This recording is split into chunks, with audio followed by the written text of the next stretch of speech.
And joining me now is former New Jersey Congressman Tom Malinowski. Congressman Malinowski, do you think that this is the time for him to step down?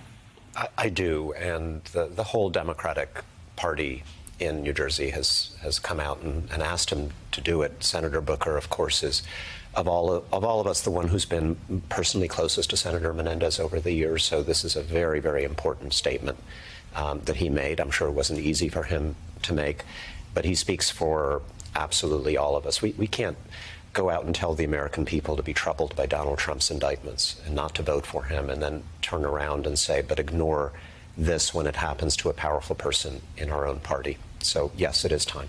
Of course, the Governor Murphy, came out in favor of him resigning on Friday when he saw the indictment, as did Andy Kim and several of the other members of Congress, Senator Booker, just within the last half hour.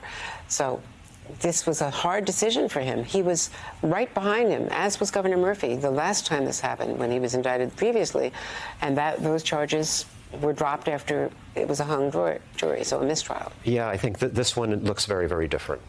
Is that because of the nature of the charges that are spelled out in what is called a speaking indictment? Yeah, it's the conduct described in the indictment isn't just reprehensible, it's comprehensible to most Americans. The gold bars, the hundreds of thousands of dollars in cash, all the text messages going back and forth. He will absolutely have a chance to explain all of this and to defend himself in court. He is entitled to the presumption of innocence in that context, but we do have a higher standard for people who are representing us in Washington, and I think this clearly represents something that we just can't have. You know, his defense of all the cash, the gold bars, and all being in his house were that, coming from the Cuban-American community, he's always fearful of government confiscation, and so he has been repeatedly taking cash out of his savings account over the years, over 30 years, and stashing it in his house. Is that credible?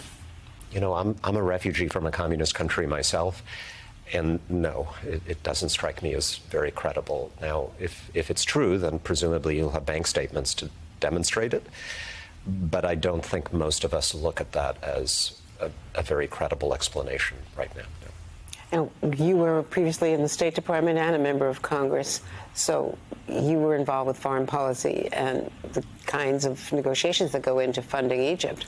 What are your concerns about him being the Senate Foreign Relations Chairman, which he had to step down from automatically as a Democratic Senate rule, but what may have transpired regarding Egypt? Yeah, but he was in this period, and it so happens when I was in the House, I was the co-chair of the Egypt Human Rights Caucus. I was leading the effort in the House to try to restrict aid to Egypt. I've always thought that we get a really bad deal, that it diminishes the United States to act as if we are dependent on, we need this corrupt, brutal dictatorship that President Sisi runs in Egypt.